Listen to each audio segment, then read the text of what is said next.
Hey guys, so in this tutorial I'm going to show you how to draw braids, and I figured out a really easy way to do it because I was looking at a braid one day and I noticed there's sort of a zigzag pattern right down the center, because I know some people just go in and draw these lines and they'll draw this one and this one and that one, but that's just a little bit too tricky for me sometimes, and my braid ends up looking all wonky. But if you draw in this zigzag first, it actually turns out quite well. So I'll show you how I do that. So I guess to start off with a zigzag, and I do my lines roughly at a 90-degree angle right here, but if you increase that angle the braid will look a bit looser because mine tend to look quite tight the way I draw them. And these lines are getting shorter and shorter as you get to the bottom because the braid tapers at the end. I'm not going to make it too long because that'll take a while to do this video. And if you want, you can add in some guidelines for the thickness of the braid. You might not need these, but if you want to plan it out ahead of time, you can draw in some lines, just like this. And then, to draw the rest of the braid, you just start at the bottom of one of these lines and just extend it upwards, just like that.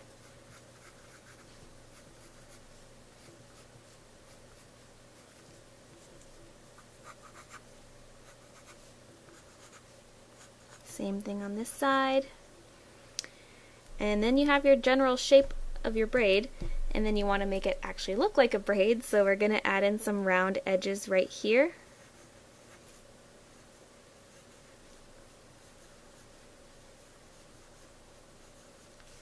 Same thing on this side.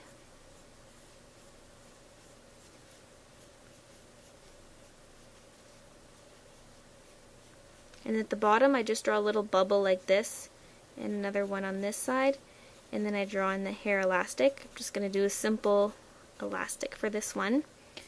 And then at the bottom, because the elastic squeezes the hair is going to puff out a little bit. It can be a lot or just a little bit, up to you, but it's going to puff out some, and then it'll taper. And it could be just taper into one point, it could have a little curl at the end. I'm going to make mine have a couple different sections. Just something like that. And then it still looks pretty stiff, not a whole lot like a nice braid. So what I do after that is I round out this bottom piece here. So this is very, very square at the bottom. So I just color in the corners to make it a rounder shape. And I also like to fix the top too, because a lot of the times where this curl right here meets this straight line, it's kind of a pointy corner, so I like to round that out too. And I'm just going to speed this part up because it can be a little bit tedious to watch me do that for the entire braid.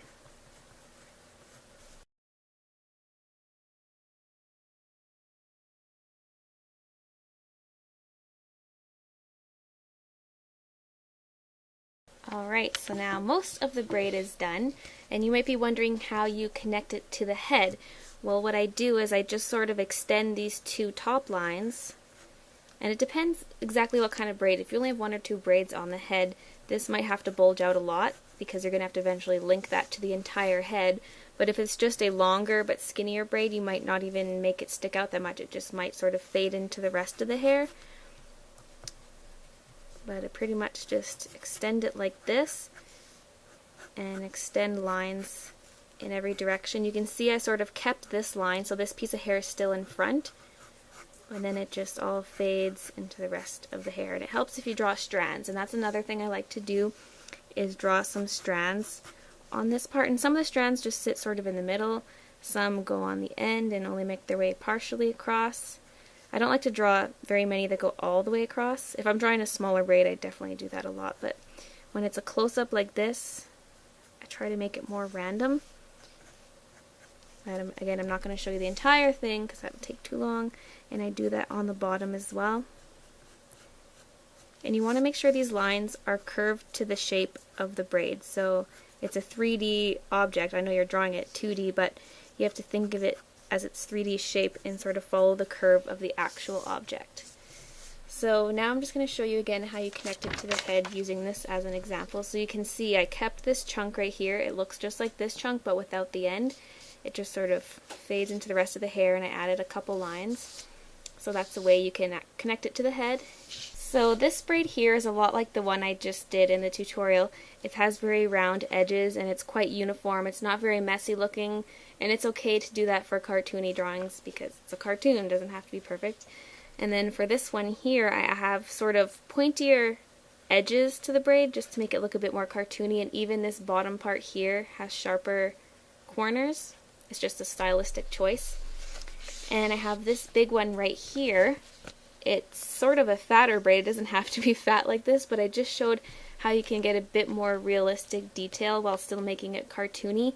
I just added little chunks of hair that stick out at certain sections, and you can see this is a very crooked line. It's not just a smooth line like on this one, so it makes it look a little bit more realistic and messy while still being a cartoon style, I guess. And then I just added a bit more detail on the ends too. And then I have this little one here.